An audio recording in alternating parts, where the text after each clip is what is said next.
অন্ধ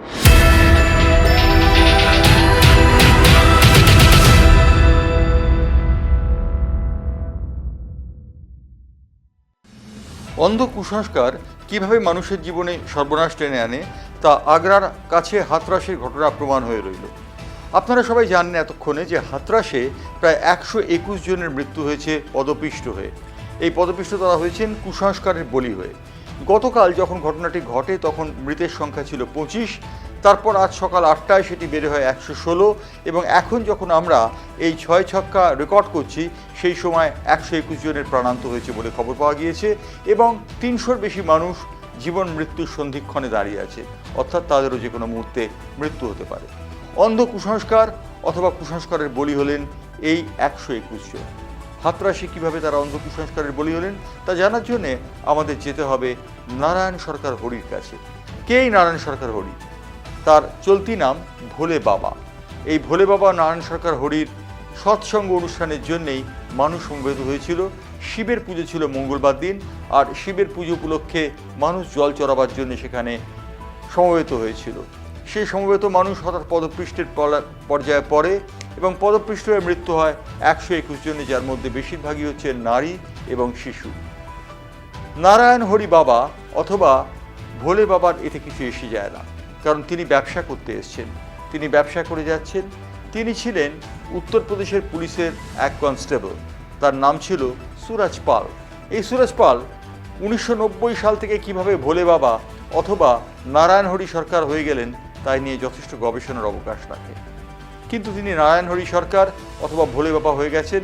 এই ভোলে বাবার প্রসাদ নেবার জন্যে অসংখ্য মানুষ হাজির হয়েছিলেন হাতরাসের কাছে। হাতরাস একটি তার জীবনের অন্যতম অঙ্গ। 30 একর জমি নিয়ে এখানে তিনি আশ্রম বানিয়েছেন। সেই আশ্রমে পুজোর জন্য সমবেত হয়েছিলেন লাখ লাখ ভক্ত। সেই ভক্তরা কোন কুসংস্কারের টানে এখানে এসেছিলেন তা জানা যায়নি, কিন্তু তাদের একটা ধারণা যে ভোলে বাবা বা নারায়ণ হরি সরকার যদি তাদের একবার ছোঁন তাহলে তারা সব রোগমুক্ত হবেন, সব দুঃখ কষ্টের অবসান হবে। এই কুসংস্কারের বলি হলেন প্রায় 121 জন। 121 জন নরনারী, যার মধ্যে নারীর সংখ্যা এবং শিশুর সংখ্যা বেশি, তারা মৃত্যুর ছোবল পেয়েছেন। আর বাকি 300 জন এই মুহূর্তে সরকারি হাসপাতালে হাতরাসের মৃত্যুর সঙ্গে যুদ্ধ করছেন। এটি এক মর্মান্তিক ঘটনা। ভারতবর্ষেই বোধহয় এটি সম্ভব।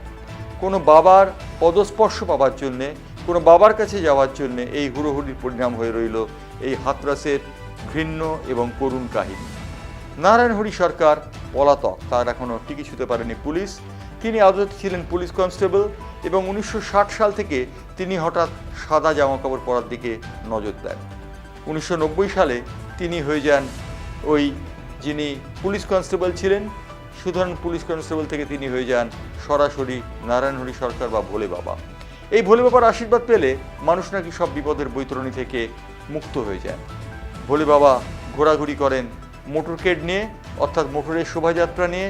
তার সঙ্গে আছেন মুসলমান দেহরক্ষীরা, আর তার সম্বল অজস্র মানুষ যারা এই অন্ধ কুসংস্কারে বন্দী হয়ে রয়েছে। ভোলে বাবার স্ত্রী তিনি মাতাজি নামে পরিচিত এবং মাতাজি নামে তিনি পূজিত হন ভোলে বাবা নিজেও। নারকেল ফাটিয়ে রীতিমতো তাকে পুজো করা হয়। শিবের মাথায় জল ঢালার পাশাপাশি ভোলে বাবার মাথায় জল ঢালার জন্যও মানুষ সমবেত হয়েছিল। সেই মানুষ পদপৃষ্ট হয়েছেন, 121 জনের প্রাণ গেছে। এখনই কি কুসংস্কারের অন্ধদৃষ্টির চোখ খুলবে না? এখনই কি মানুষ কুসংস্কারে আবদ্ধ থেকে ছুটে যাবে এরকম কোনো বাবার কাছে, যে বাবা এই পদপৃষ্ট মানুষদের সাহারা হতে পারেন না? তাই প্রশ্ন থেকে যায়, কুসংস্কার আর সংস্কারের মধ্যে সূক্ষ্ম সীমারেখা কে টানবে? 6 ছক্কা আজ এই পর্যন্তই।